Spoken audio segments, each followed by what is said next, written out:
Inspire us. In this moment of reflection, may only truth be spoken and may only truth be heard, we ask. Amen. So my daughter went to Newfoundland University and she found herself a boyfriend. Something about those Newfies, eh? So I got to meet him at Thanksgiving. It was all very exciting. And he has joined up with the Armed Forces. He was in the middle of his first year in engineering at Memorial University when a recruiter asked him to join the Air Force. There were incentives. The rest of his engineering degree would be paid for at the Royal Canadian Air Force Academy in Kingston. He would be given further training to become a navigator and then a pilot. He'd graduate as an officer. So I asked Patrick, I said, why this big decision to join the Air Force? What's that all about? Is it, I said, you're taking the ultimate risk of potentially losing your life. You're taking the political risk of maybe someday having to bomb innocent civilians if your political master's telling you to. Because that's the reality of the military. You follow orders. And I said to him, was it the opportunity to have a great education available to you at no financial cost? He says, oh no. He said, no, that wasn't of interest to me. Money wasn't the issue. So I would have gotten my education anyway. I said, well, was it the thought of being a pilot? That's pretty exciting. Something you dreamed of since you were a child. Thinking about being able to fly the fastest, most sophisticated planes in the world. He says, well, boy, that sounds good. But he says, that wasn't what it was about. I says, well, why? What motivated you when you could do pretty well anything with your life? Why have you signed up for the Air Force? And he says, well, he says, I like the idea. Actually, he says, I likes the idea. I like the idea of being a part of a close unit of people that train together and have each other's backs no matter what. He said, even if you don't like the person you're serving with, they will do everything for you and you will do anything for them when it comes right down to it at the time where it matters. He says, I like that. He said, we live in a world where there's not too much community anymore. And I'd like to have my life be a part of a community with that kind of commitment to each other. And then he said, I'd like my working career. I'd like to do something that really matters. Rather than make money and just make money for somebody else. He said, that's all good, but I really want my life to make a difference. I want to help people. Maybe in a disaster, flying in supplies. Maybe in a search and rescue mission off the coast. Or helping to keep peace somewhere. Or standing down some out-of-control army somewhere in the world. I was quite taken with his answers. I was quite taken with the values behind those answers. It warmed me to know that we have young people today with a wise and spirit-filled patriotism that care about these kinds of things.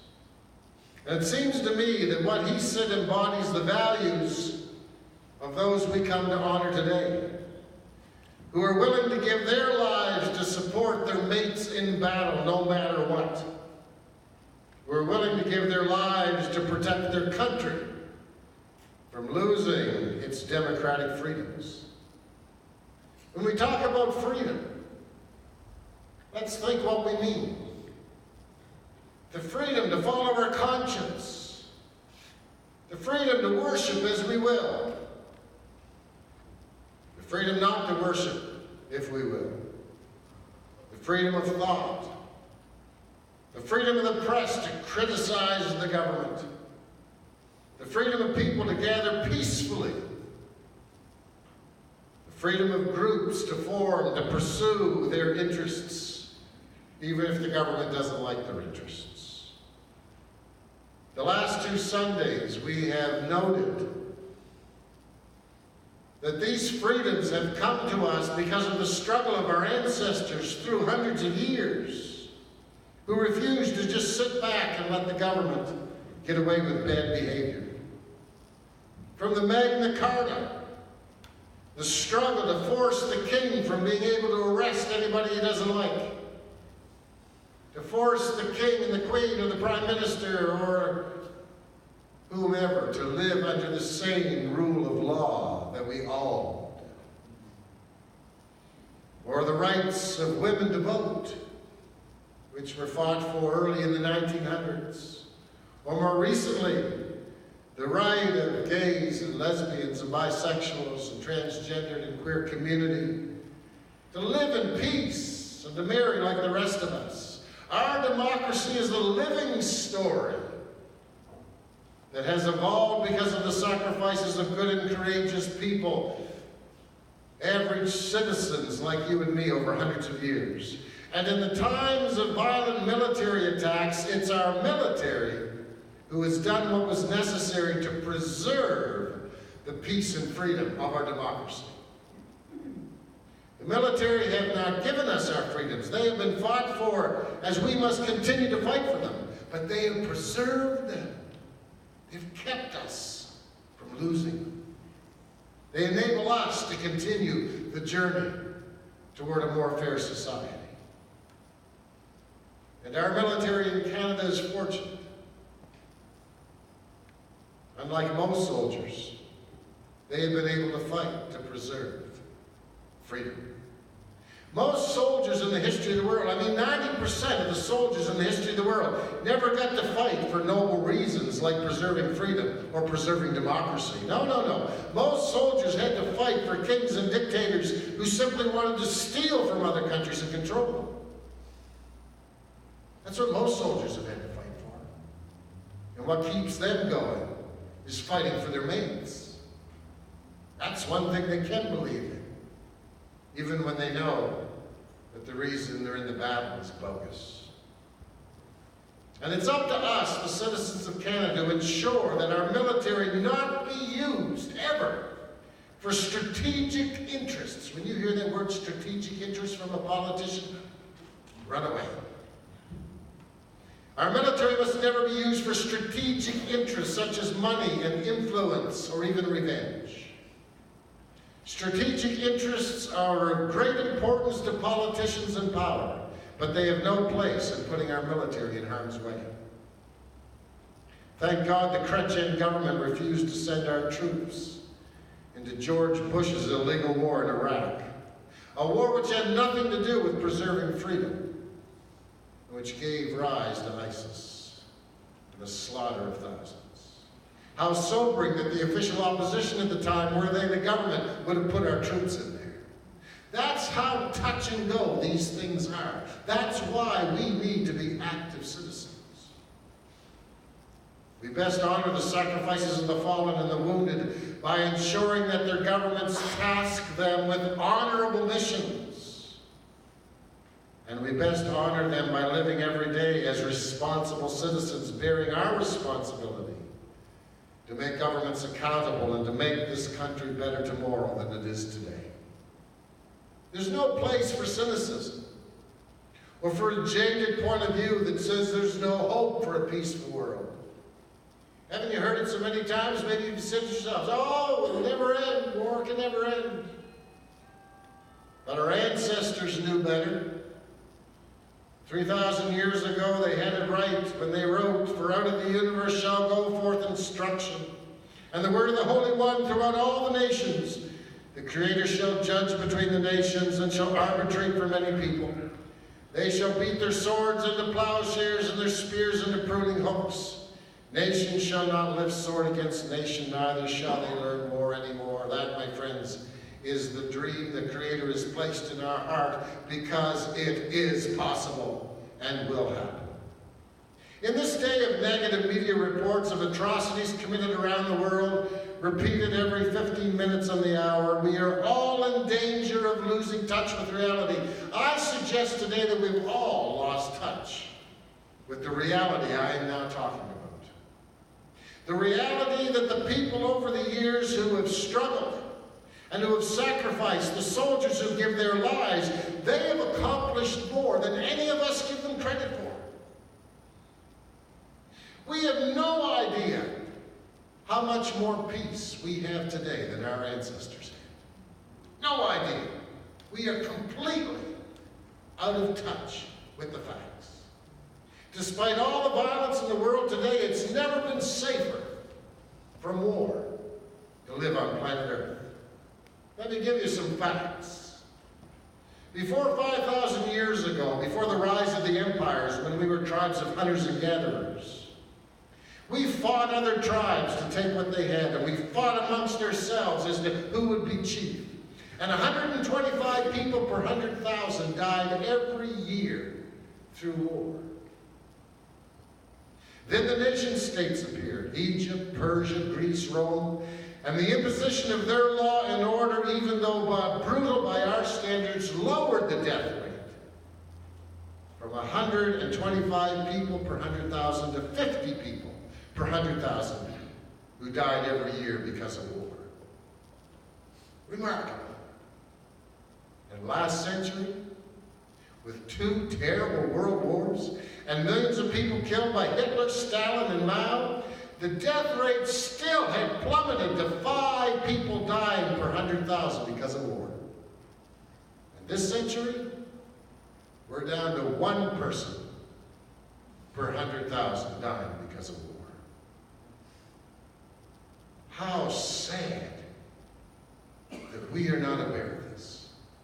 How sad that the news makes us think that terrorism and war is the greatest problem we face. And you know why that is? That's because the 1% who own most of the money want us thinking war and terror is the big problem, so that the budgets will go into making the military equipment that gives them their money. And the politicians love to make us afraid, because when we're afraid, we don't challenge the government. We get docile. We just sit back in our place, and we elect them because they're going to save us from a problem that we don't realize doesn't exist. Our faith tradition does not allow us to back off in cynicism. It doesn't allow us to feel powerless. It reminds us that when we struggle for what is right and respectful and fair, that we have the power of the universe behind us. And that over and over again, it's our sacrifices that pave the way to a better world. The sacrifices of those we remember here today do not allow us to back off in cynicism either. They gave their all for this country and for this dream of equality enshrined in our Constitution. Doing what is best for our community must come before simple self-interest. Doing what is right for Canada's citizens and its military must come before political party allegiance. Because the fact is, our political parties are not doing enough for our veterans. In that video clip we saw today, we realize that the cost of war goes far beyond just those who fall and die in combat, and far beyond those who come home with physical disabilities. Those who come home whose mind and spirits are broken. When I was a kid, we called it shell shock. Today we call it post-traumatic stress. But our governments have no excuse to do anything less than take care of every member of our military who served. Take care of their needs. I was disgusted with the Harper government, who loved to wrap themselves in the flag and waxed eloquent with praise for the military. They abandoned our soldiers who came back from war broken in body and spirit by taking away what veterans had always had, a lifelong pension of care. They took it away and gave them inadequate buyouts. It's not just a Tory problem. We've just learned that an accounting mistake under the Liberal Gretchen years has shortchanged 270,000 veterans on pensions and disability payments. For 17 years, nobody fessed up. Until the Veterans Ombudsman and the complaint of some sharp vets discovered the error. All of us as citizens, we mustn't allow any government to get elected that does not have robust programs to care for those who've given so much for us. There are too many stories like the story of Travis. When he came home from Afghanistan, it took his parents all of one night to know that he was deeply wounded by post-traumatic stress disorder. He was screaming in his sleep. One night he drove the car through the windows of the house, yelling for everybody to get down. He began drinking heavily for the first time and lost his license. When he went to the base doctor at Petawawa for help, the doctor refused to refer him to the psychiatrist and simply gave him a drug cocktail of antidepressants, anti-anxiety, and antipsychotic medications, and his nightmares only got worse. When his parents intervened and asked the base commander to send their son to the mental trauma center in Ottawa, the base commander refused and sent Travis to the base psychiatrist, who only saw him once and said his problems stemmed from childhood issues. His parents then met with their MP and asked for a ministerial inquiry, all to no avail. It took a serious suicide attempt for Travis to get referred to Parkwood Hospital in London for treatment. And stories like that have to stop. Stu is collecting money to raise money for homeless vets. Those are two words that should never be spoken together. There's no excuse for vets to be homeless. There's no excuse for vets not to have the best of mental and physical care. And while I'm at it, there's no excuse for any Canadian to be homeless and to not have the best of care. So there's work to be done. And we are the ones to do it. That's the point made in this poignant poem that remains at the heart of Remembrance Day in Canada. In Flanders fields the poppies blow between the crosses row and row that mark our place. And in the sky the lark still bravely singing fly, scarce heard amidst the guns below. We are the dead. Short days ago we lived, felt dawn, saw sunset glow, loved and were loved, and now we lie in Flanders fields. Take up our quarrel with the foe. To you from failing hands we throw the torch. Be yours to hold it high. For if you break faith with us who die, we shall not sleep, though poppies grow in Flanders fields. There's a torch we are all here to carry. And it's an honor to be a minister to you, because you are Christians, you are people of goodwill who know that. You know and believe what I'm talking about. You're prepared to do your best by your community. And so we will take that torch together as citizens of Canada and as followers of Jesus. There's a torch we must all carry every day in every way, not begrudgingly, but proudly. For the gift of our democracy has been paid for with the blood and heartache of the best of our country's sons and daughters, who now depend on us to do our best to make their best worthwhile.